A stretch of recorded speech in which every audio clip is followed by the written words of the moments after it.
Hello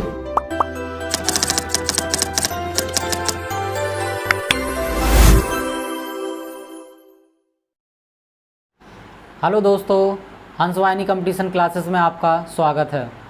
आज हम बताएंगे जो आपका एसआई चैप्टर चल रहा था उसमें एक टॉपिक आता है, जैसे क्या बोलते हैं, इंस्टॉलमेंट बोलते हैं, यानी कि किस्त, जो आपका किस्त से रिलेटिव रहेगा। याद रखना है जो साधारण ब्याज से किस तरह से किस्त बनाई जाती है, तो उसके बारे में आज हम समझाएंगे, थोड़ा सा बेसिक कॉन्सेप्ट देंगे, तो फिर आगे चलकर हम सवाल करेंगे। देखो कॉन्सेप्ट क्या है, समय ना बर्बाद करते हुए तो हम पहले आपको बता दें। देखो किस्त होती क्या है, तो पहले हम किस्त को समझेंगे। जैसे कोई एक व्यक्ति है, कोई किसी दुकान पर गया, कोई सामान लेने के लिए गया, तो उसने क्या किया, सामान जैसे मान लो साइकिल लेने गया। अब उसके पास, उस व्यक्ति के पास पैसे नहीं है, थोड़े बहुत पैसे हैं साइकिल लेने के लिए, लेकिन फिर वो सोचता है कि भाई कुछ पैसे हम दे देंगे, बाद में हम जो बचेंगे पैसे उनकी हम किस्त बांध देंगे। तो किस तरह से दुकानदार और व्यक्ति में वार्तालाप होता है और किस तरह से वो किस्त बांधते हैं, तो हम डायग्राम के अनुसार हम आपको बताएंगे। मान लो एक व्यक्ति जब दुकान पर गया साइकिल लेने के लिए, तो उसके पास कुछ पैसे थे, उसने कुछ पैसे जमा कर दिए, ठीक है, और बाद बाकी जो बचे पैसे उसने दुकानदार से बोला भाई साहब आप मेरी किस्त बांध दो।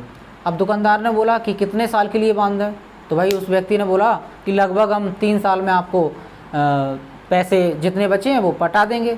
लेकिन उस दुकानदार ने बोला आप पैसे तो भाई साहब पटा दोगे, लेकिन उसका हमें ब्याज भी तो चाहिए, भाई इतने दिन आप पैसे रखोगे मेरे, तो हमें कुछ फ़ायदा तो मिलना चाहिए। उसमें भाई साहब ने कहा ठीक है भाई कर लेंगे। तो क्या हुआ, तो भाई 3 साल के लिए उसने किस्त बांधी। तो अब ये 3 साल हमने बना लिए, ये आपका पहला ईयर है, और ये आपका सेकेंड है, और ये आपका थर्ड है, यानी कि 3 साल हो गए आपके ये कंप्लीट। अब उस दुकानदार ने बोला कि भाई साहब 1 साल बाद आपको एक साल बाद 100 रुपये देना पड़ेगा, तब आपके लास्ट में जाकर ब्याज सहित पूरे रुपए चुकता हो जाएंगे। तो किस तरह से 100 रुपये की यहाँ पर किस्त हो गई, तो यानी कि 100 रुपये आपको पहली साल देने पड़ेंगे, फिर 100 रुपये आपको दूसरी साल, फिर 100 रुपये आपको तीसरी साल। यही टोटल मिला के जो समय हो गया वो समय यहाँ पर 3 साल का है। कितने साल का है, यहाँ पर जो टी बराबर है वो 3 वर्ष का है, याद रखना है।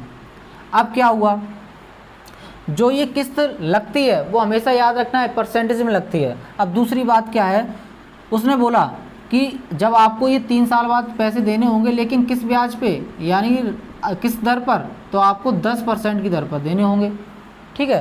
तो ठीक है, उसने कहा ठीक है भाई, वो साइकिल लेके चला गया। फिर क्या हुआ, लगभग समय बीतता गया, 1 साल हुआ।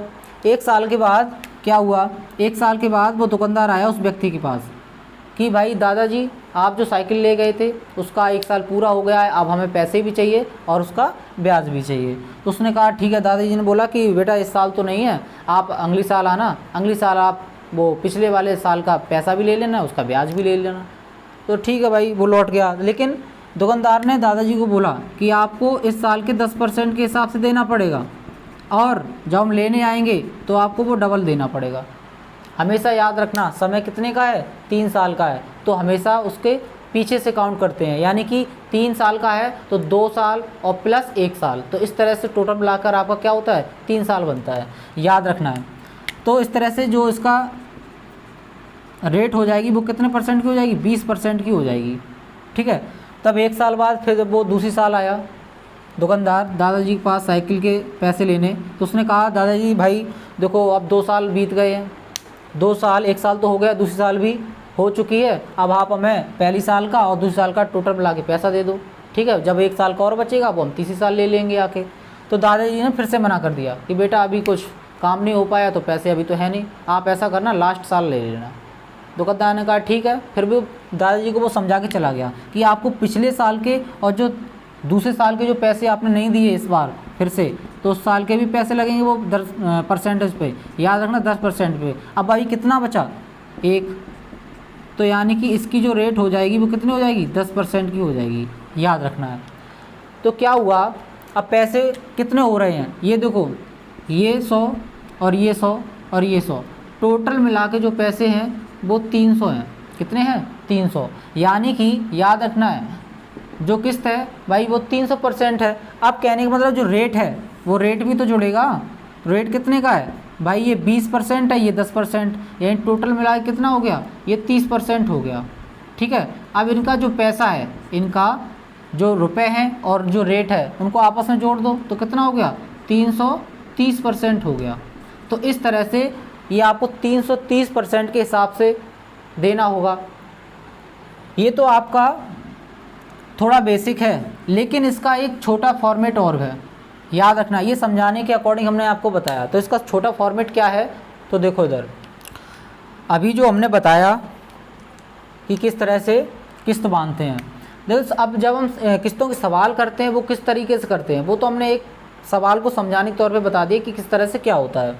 अब सवाल करने का तरीका क्या है, जैसे मान लो किस्त है कोई, ठीक है, जैसे हमने किस्त मान ली आपकी 100% की है, ठीक है, और समय इसमें हमने मान लिया कि 3 वर्ष का है, ठीक है, याद रखना है। और फिर हमने बोल दिया इसमें जो दर है वो दर आपकी मान लो 10% की है। कितने परसेंट की है, 10% की है। तो किस तरह से हम क्या करते हैं, हमेशा याद रखना है, जो किस्त होती है यानी कि रुपए गुणे टी।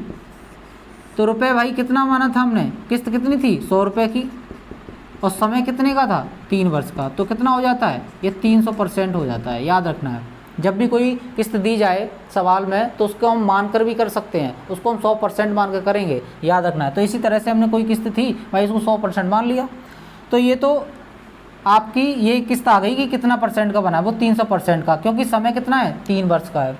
अब इसके बाद क्या है, ये दर है। अब देखो दर वाले का सिस्टम क्या है, रेट का, तो वो कितना है, ये कितने का है भाई 10% का है। फिर इसके बाद क्या होता है, ये जो रेट है, रेट का मल्टीप्लाई हम समय में भी करते हैं, याद रखना है, रेट इंटू टी। तो किस तरह से क्या होता है, देखो इधर, तो रेट जैसे आपकी कितनी है 10% की है, तो 10%। अब इसके बाद समय, हमेशा याद रखना जो भी समय दिया जाए, जैसे मान लो 3 साल है तो उसके पीछे से गिनते हैं, 2 साल प्लस 1 साल, तो इस तरह से टोटल 3 साल। जैसे मान लो 4 साल दिया है तो 3 2 1 करेंगे, क्या करेंगे 3 2 1। तो यहाँ पर 3 साल है तो 3 साल को किस तरह से करेंगे, यहाँ पे 3 साल है तो 2 + 1 करेंगे, ठीक है। अब इनका आपस में मल्टीप्लाई कर देंगे, तो ये 10% हो गया, और ये 2 और 1 3 हो गया, यानी कि टोटल 30% हो गया। अब जो परसेंट आया है ये वाला, इन दोनों को हम ऐड कर देते हैं, यानी कि 300% प्लस 30%, कितना है 30%, टोटल कितना हो गया 330%। अब जो किस्त दी जाएगी वो सवाल में, तो वो 330% के बराबर होगी, उसका हमें 100% निकालना होगा। अब हम इसी कॉन्सेप्ट को, इसी छोटे से कॉन्सेप्ट को सवाल में पुट करके दिखाएंगे। लेके चलते हैं सवाल की तरफ। अब देखो ये सवाल आपके सामने आ चुका है। सवाल क्या है कि 1720 रुपये, सवाल को सही से पढ़ेंगे दिमाग से, ठीक है। 1720 रुपये 4 वर्ष के बाद देने हैं, यदि वह 4 बराबर किस्तों में चुकाना चाहता है, यानी कि जो 1720 रुपये हैं वो 4 वर्ष के बाद देने हैं उसे, और लेकिन वो 4 वर्ष के बाद जब देने हैं तो उसे कितने हिस्सों में, यानी 4 बराबर किस्तों में बांटना है उसको, यानी कि हिस्सों में 4 एक एक करके 4 बराबर किस्तों में बांटना है। तो वह प्रत्येक किस्त कितने रुपए की होगी, यानी कि जो 4 बराबर किस्तों में बांटेगा तो एक किस्त कितने रुपए की होगी वो उसने पूछा है, ठीक है। यदि ब्याज की दर 5% है, यहाँ पर दर भी यानी कि रेट भी उसको बता दिए इसने कि 5% है। अब देखो इधर सवाल जब करते हैं तो क्या करते हैं, जो दिया जाता है पहले हम वो लिख लेते हैं, इससे क्या होता है सवाल आसान हो जाता है, ठीक है। तो देखो इधर यहाँ पर जो राशि है कितने की है 1720 रुपये है, यानी कि ये आपका क्या है मूलधन है, क्या है मूलधन, ठीक है, याद रखना है P। अब इसके बाद फिर इसके बाद समय भी दिया है, समय कितना है 4 वर्ष है तो 4 ईयर्स कर दिया, ठीक है। इसके बाद दर कितनी है, तो दर आपकी ये 5% है, याद रखना है। जो जो दिया था सवाल में वो हमने कायदे से लिख लिया है इसमें, ठीक है। अभी जिस तरह से हमने कॉन्सेप्ट बताया था छोटा सा, ठीक है, उसी में हम इनपुट करेंगे। तो किस तरह से क्या होता है, तो देखो इधर आपको पता है जो पैसा होता है वो समय के अकॉर्डिंग बटेगा, तो पैसा कितना था। दूसरी बात ये है, दूसरी बात क्या है, अगर उस सवाल में कुछ राशि दी जाए तो उसे ज़रूरी नहीं उसी राशि से हम सॉल्व करें, तो उसको हम 100% मान लें। कितना मान लें 100%। तो पहली बात क्या है, तो हम इसको क्या करेंगे, इस वाली चीज़ को इसको हम मान लेंगे। माना ये हमारा जो पैसा है वो 100% का है। कितने का है? 100% का। अब हम क्या करेंगे फॉर्मेट के अनुसार, तो क्या करेंगे, जो भी पैसा होता है वो समय के अनुसार बटेगा भाई। तो पैसा कितना माना हमने, इस चीज़ को 100% मान लिया, 100%, और समय कितना है भाई 4 है, तो लगभग ये कितना हो गया 4 साल में कितना हो जाएगा, ये 400% हो जाएगा। ठीक है, जो राशि हो जाएगी वो कितनी हो जाएगी 400%। अब इसके बाद बात करते हैं दर की, यानी कि रेट की। अब आपको पता है रेट और समय, रेट को भी हम समय से बांटते हैं, तो भाई रेट इसमें कितनी है, समय तो आपका 4 था, रेट इसमें कितनी है 5 है, तो 5 कर लेंगे। समय कितना है 4। अब हमने क्या बोला, जितना भी समय दिया जाए उसको हम एक कम से लिखते हैं। अब किस तरह से लिखेंगे, तो देखो इधर यहाँ पर जो समय है 4 है, ये कंडीशन कब लगती है, जब हम रेट के साथ करें। ठीक है, याद रखना है। तो 4 को हम 3 से लिखेंगे, 3 + 2 + 1, तो इस तरह से हम करेंगे। हमने क्या कहा था, समय से एक कम करते हैं हमेशा, याद रखना है। अगर 3 होता तो 2 से करते, मतलब एक कम लेके चलते। तो इससे हम कैलकुलेशन करेंगे। तो कैलकुलेशन क्या है, देखो 3 2 5, 5 और 1 6, यानी कि यहाँ पर आपका आ रहा है 6, यानी 5% का गुणा 6 में करेंगे तो इधर कितना हो जाएगा आपका 5 छक्का 30% हो जाएगा। याद रखना है, जो भी रेट का समय आया, जो भी यानी कि जो भी आपका जो पैसा था वो समय के अकॉर्डिंग बटा वो 400%, और जो रेट है वो समय के अकॉर्डिंग बटा वो आपका 30% है। इनको आपस में हम जब ऐड करेंगे तो देखो इधर ऐड करेंगे 400% + 30%, तो आपका टोटल कितना हुआ 430%।